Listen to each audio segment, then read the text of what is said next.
Yes, you, watching this video. Do you want to own a piece of Scribbler? Only not a lock of hair or blood or flesh or anything else that will get you in trouble with the law? Well, now you can, with t-shirts, hoodies, tote bags and mugs featuring Obab Scribbler at her Teespring store. You know you want to. I shall now stop talking in third person and send you on to the video. Be lovely to each other and enjoy the show.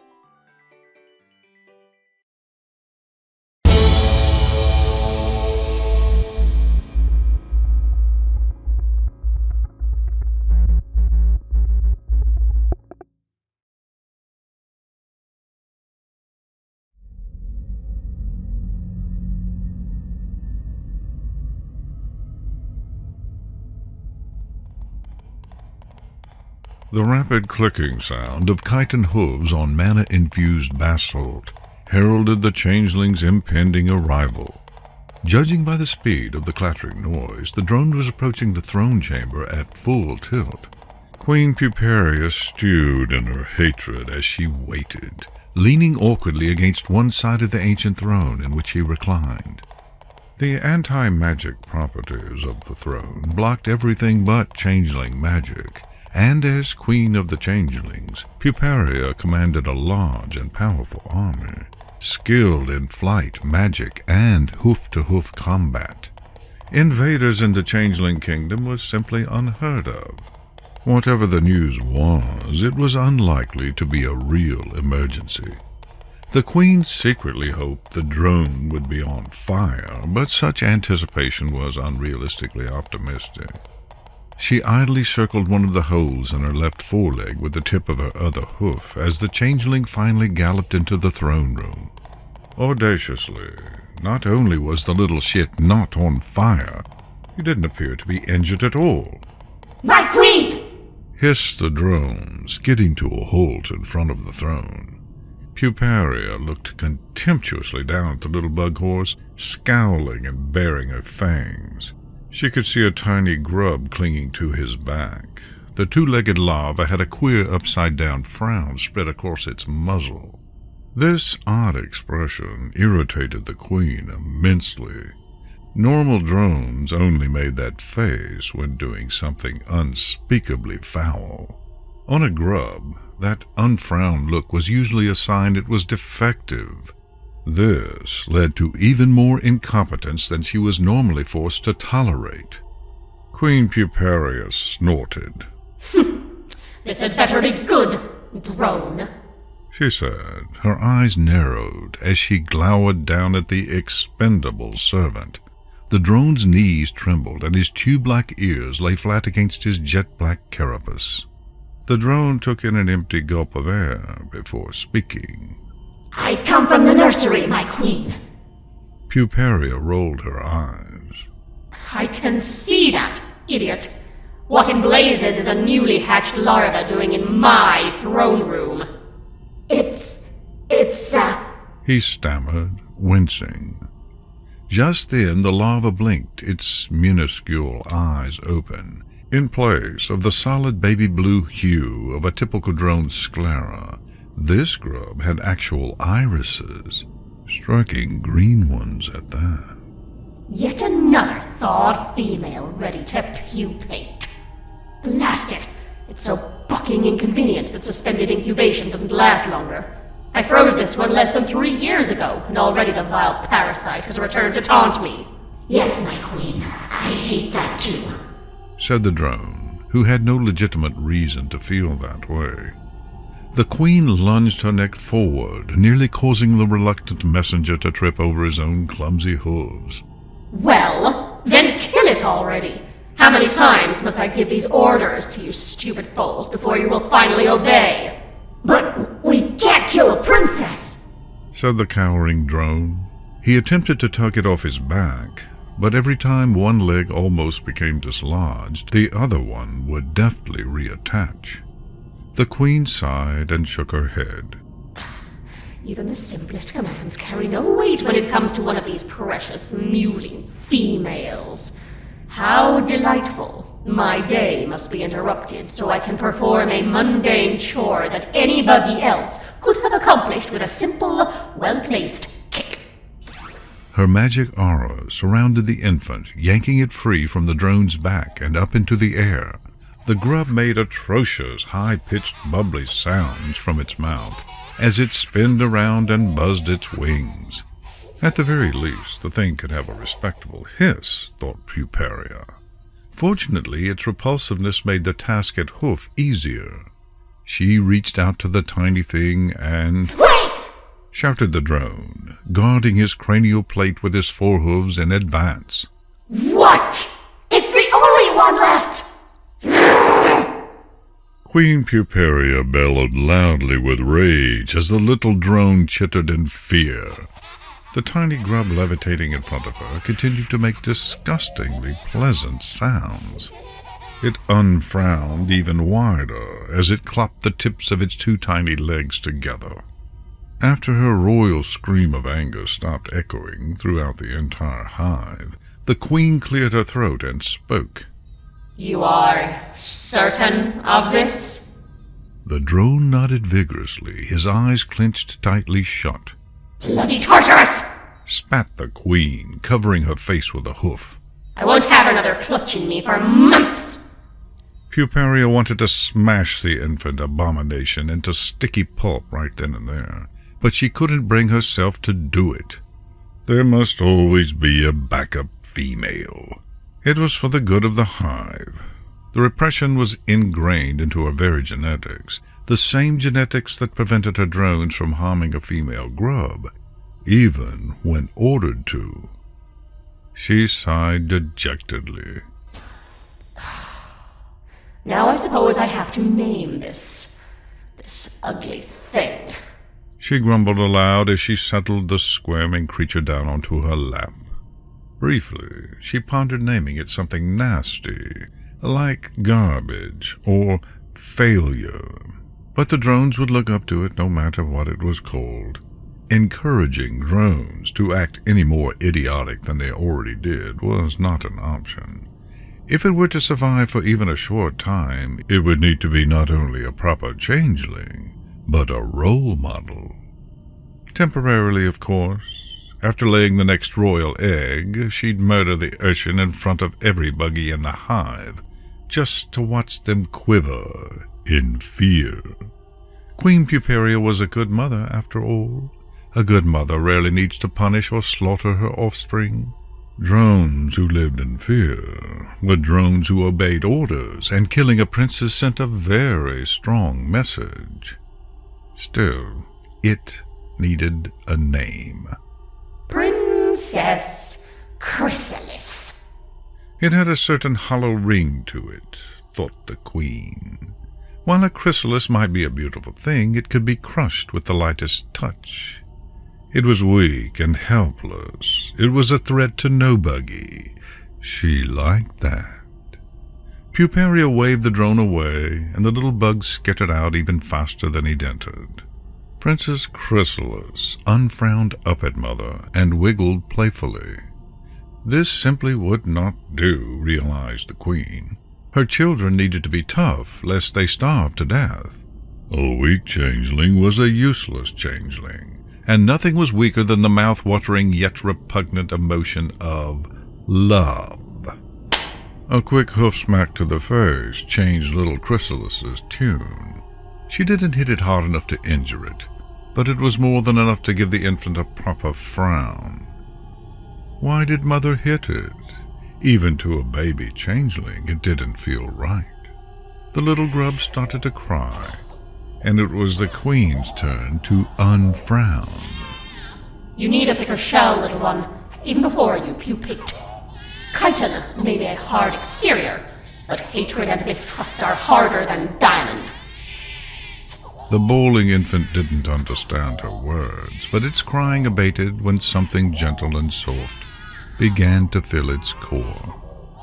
Queen Puparia had scoured the recesses of her withered heart for a repulsive mote of love with which to feed the babe. She held Chrysalis close in her legs. You shall have enough of my love to keep you from starving to death, and not a drop more. She whispered as the little one began to fall asleep. It was exceptionally difficult to nurse a larva on love without overfeeding it, the queen already knew. Suppressing the flow of affection down to the tiniest trickle required precise tuning. Her feelings needed to walk a delicate line between bored indifference and duty-bound tolerance. It was a challenge, even for a changeling queen. Fortunately, Puparia had many decades of practice beneath her iridescent banding.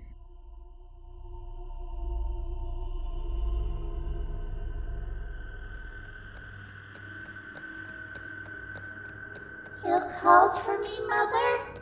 Said Princess Chrysalis, walking into the throne room. The queen was idly looking out the window at the southern swarm as they ran practice drills. Queen Puparia turned her head towards the pests she'd summoned and narrowed her eyes.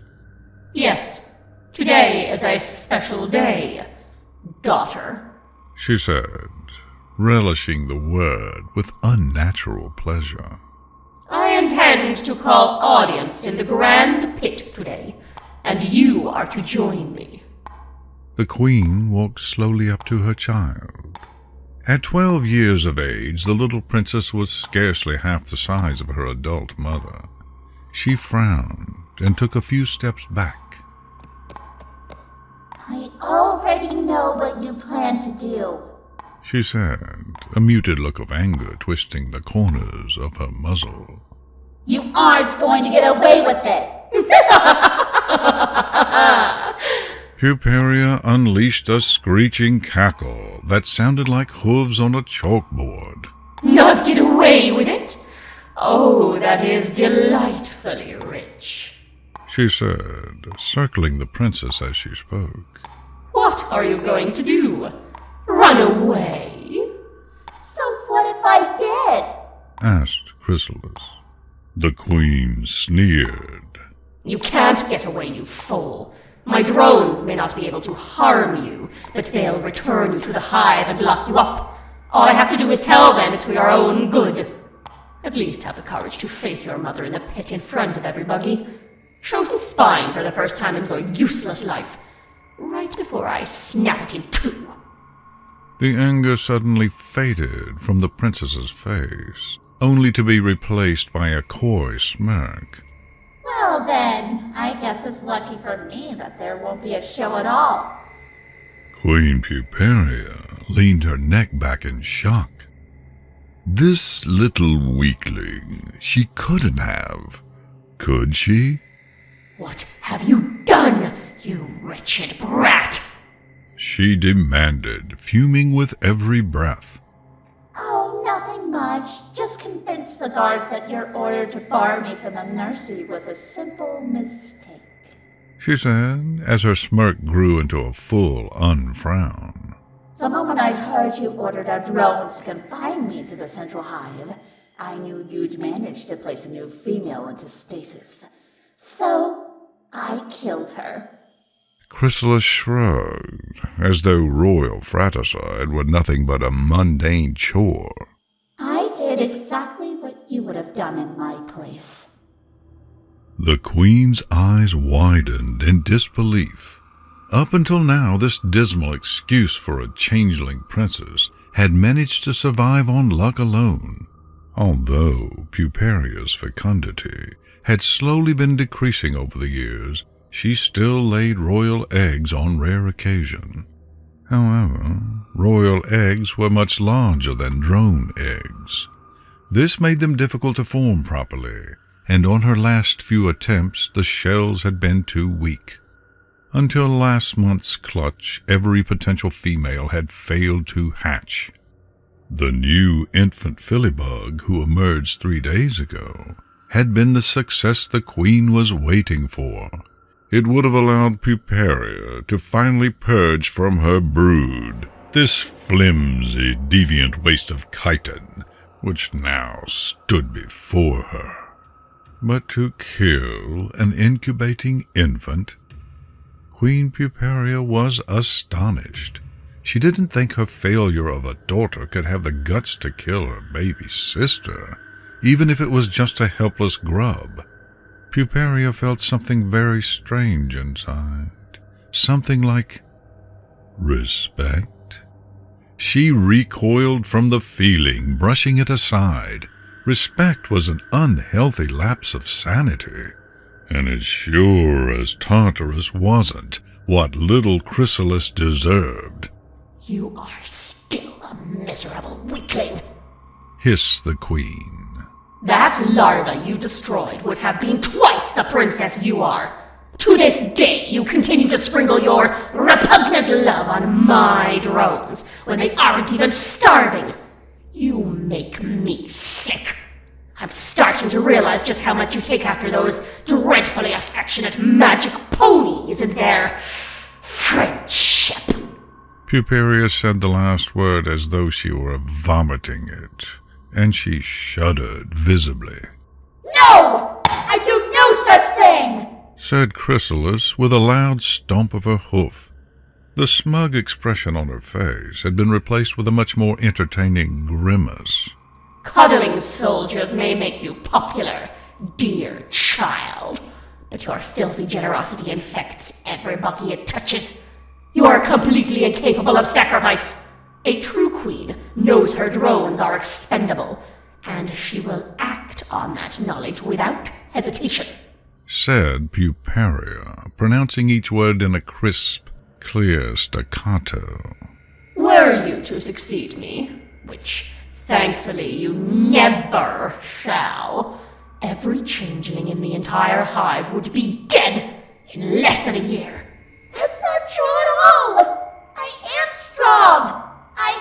I killed her! Whined Chrysalis. I did exactly what you would have done! I got buried my face and finally make you proud of me! Queen Puparia looked into the eyes of her little filly and saw the moisture beginning to form. The child was still so soft, so pathetic. Murder was easy compared to the demands which fell upon the withers of a queen. If her daughter couldn't handle a little rejection, how could she command an army? It was preposterous. Puparia allowed the loathing to swell within her chest as she took deep, angry breaths. Well? Shouted the princess. Never! Screamed the queen. Pride? Are you actually serious? Even the idea that you would desire me to feel something so horrid fills me with revulsion. You aren't even worthy of a drone's respect. You are worthless trash, little Chrysalis, and you shall never measure up to me, you feeble-minded worm! Princess Chrysalis gnashed her fangs and held back tears with all her might. Her mother could see the pain welling within, strengthening her from the inside, hardening her carapace. Yes. Very good. Let it burn within you like the fires of a forge, scarring your heart and your soul. Thought Queen Puparia. Learn the ache of impossible desire, and let the righteousness of malice and the thirst for revenge swell within your hollow shell. Be a changeling for the first time in your pointless existence! As her daughter turned and walked slowly out of the room, Puparia couldn't help but unfrown herself. She'd fully expected the deadbeat to gallop away in misery, but little Chrysalis had managed to exit with a small amount of her dignity still intact. When the time would finally come, killing her daughter might even be a modest challenge, she realized. That would only make her inevitable death all the sweeter.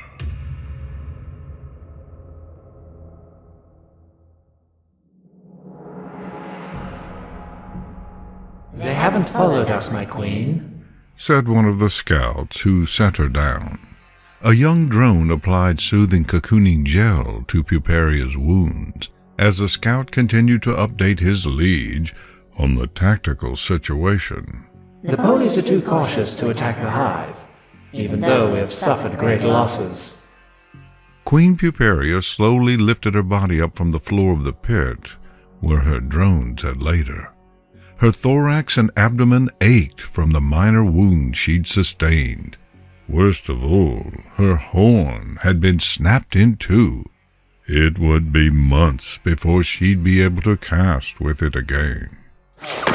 As the queen tried to stand fully upright, Princess Chrysalis slammed into the ground just in front of her, landing hard on all fours.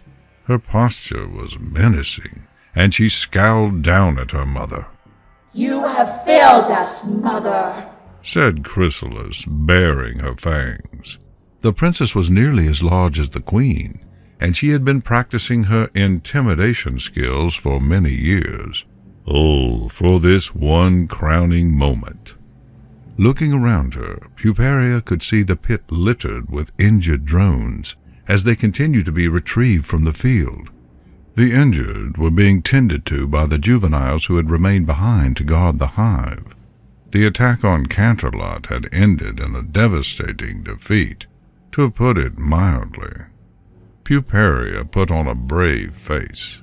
You dare blame your own failures on your queen? She had attempted to yell the words, but the strength was not within her. She was at her very weakest, at the exact moment when any wise adversary would choose to strike her down. This explained the long shadow of the queen's heir currently cast across her broken husk of a body. It was your fault alone! Princess Celestia would not have been able to use the elements against us had you not collapsed in her hopes in combat like an immature grub. You had but a single enemy upon you, and you could not even defeat her! You don't understand. That wretched Celestia is too powerful for any of us! Gasped Puparia. Oh, please! Even her magic was tainted by love! How could she possibly be that strong? The disappointment was practically etched onto her face. Chrysalis was barely an adult, but her battle-hardened stare spoke vividly to the depth of her resilience. It must be some kind of witchcraft, far beyond our ken, said the queen, wincing. She knew it sounded like a pathetic excuse, because that's exactly what it was. We should have infiltrated the city first, and used deception to siphon her love away, just as I had originally proposed. I should end you right here, right now, said Chrysalis, her horn lighting up with the power of pure malevolence. Queen Puparia looked up into her daughter's glaring eyes and could see the bluff for what it was. The young leader was still hesitant. She didn't even have the nerve to kill her own mother, and it wasn't because she was afraid of the consequences. Not much of the cancer remained, but Puparia could still sense the fatal flaw of compassion lurking within her daughter's miserable heart. After an uncomfortable silence, the queen suddenly lunged at her brood, punching her jaw hard with a rear hoof. Every buggy backed away from the display as mother wrestled daughter, but it didn't last long. Princess Chrysalis had the advantage of youth on her side, and she hadn't been wounded as heavily as her mother. As the princess pinned all four of her mother's legs to the floor of the arena, like a specimen in an insect collection, she reached out and gripped Puparia's throat tightly with her magic. The grip was strong enough to make breathing a challenge, but weak enough to allow the impotent queen to speak. In case it isn't obvious, I'm taking over, Mother. Today there is a new queen, said Chrysalis, her muzzle quivering with anger. You are no longer of any use to me, and you are a burden to the hive. Now, is this really how you want it to end? If you beg me for mercy, I might let you live. That way, you can grow old among us, reminded daily of how stupid and worthless you are. Freed from the burden of hope, Queen Puparia stopped fighting altogether. She looked up to her daughter one final time, into the eyes of the bug she'd carefully crafted to be a strong leader. She was tempted to accept the humiliation and survive. Even if she were no longer the queen, her daughter's drones would still treat her like one. However, the temptation was weak. Despite all the queen's best efforts, she could still see a spoiled child hiding behind those eyes, still fragile, still soft, still drunk on sympathy and desire. This weakling would undoubtedly make a horrible queen. The hive deserved better than a pitiful path to oblivion. And maybe, just maybe, this defiant little botched abortion deserved something more herself. The queen steeled her nerves and willed her blood to ice. She carefully suppressed every emotion but the virtuous ones. As she stared up into her daughter's beautiful green eyes, Queen Puparia's gaze suddenly widened sharply, the look on her face brimming with rage, disgust, and contempt. But most of all, the icy stare of the defiant mother radiated pure, unmistakable disappointment. You will never be a true leader! She screamed through her raspy, injured throat. I hate you with every last plate in my shell. You are not my daughter. You are a living mistake. You inadequate, worthless, flimsy excuse for us. The new queen took her post, and life in the hive went on. A year passed. 1 year became 2, and then 3. But many more years would pass before Queen Chrysalis finally understood why she felt so deeply nourished. The endless hunger of a changeling completely satiated in those brief, painful moments just before she snapped her mother's neck.